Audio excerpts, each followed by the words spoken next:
This is Ashley Redwine, and for my narrated PowerPoint, I am discussing sexual harassment in the workplace.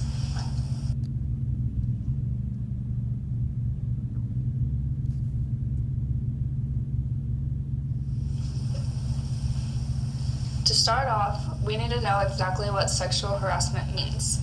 www.state.gov defines sexual harassment as unwelcome sexual advances, requests for sexual favors, and other verbal or physical conduct of a sexual nature that constitutes sexual harassment when an employment decision affecting that individual is made because the individual submitted to or rejected the unwelcome conduct, or the unwelcome conduct reasonably interferes with an individual's work performance or creates an intimidating, hostile, or abusive work environment.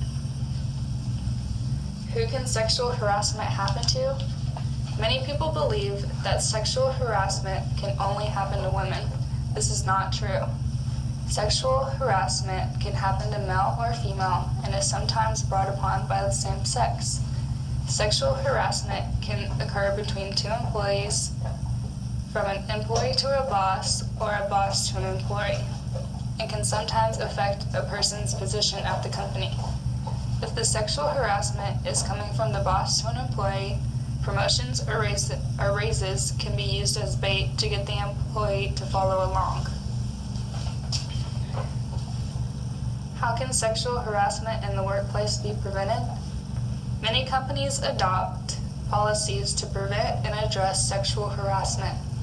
These policies include the sexual harassment policy, general harassment policy, policies about how sexual harassment investigations are conducted in your company, and policies that forbid an employee in a supervisory role from dating a reported employee.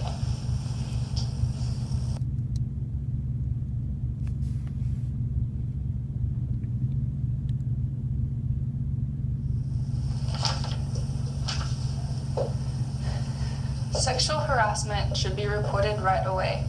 Chances are no one else in the workplace is noticing the sexual harassment, or at least thinks it is a problem because it has not been reported. Reporting the sexual harassment as soon as it occurs is crucial because the quicker it is reported, the quicker it can be stopped.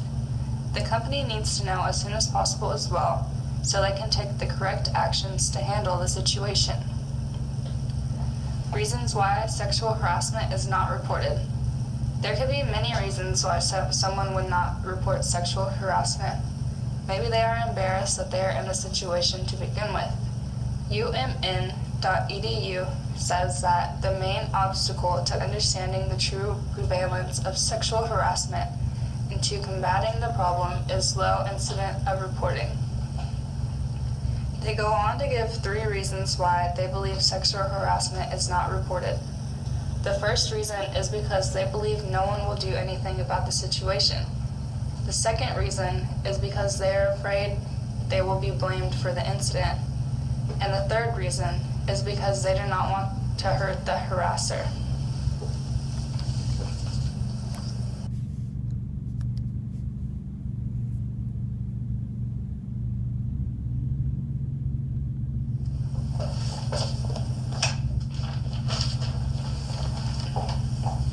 Some examples of sexual harassment include unwanted jokes or gestures, touching and other bodily contact, repeated requests for dates that are turned down or unwanted flirting, and playing sexually suggested music.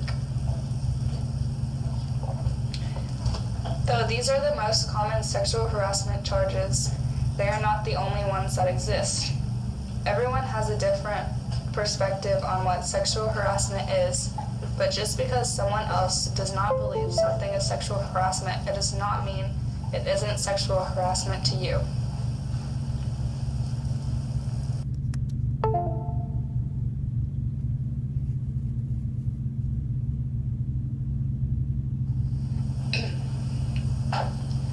When deciding the correct discipline for sexual harassers, companies take many things into perspective, including the individual's work record, the seriousness of the offense, and the propriety of the work rules.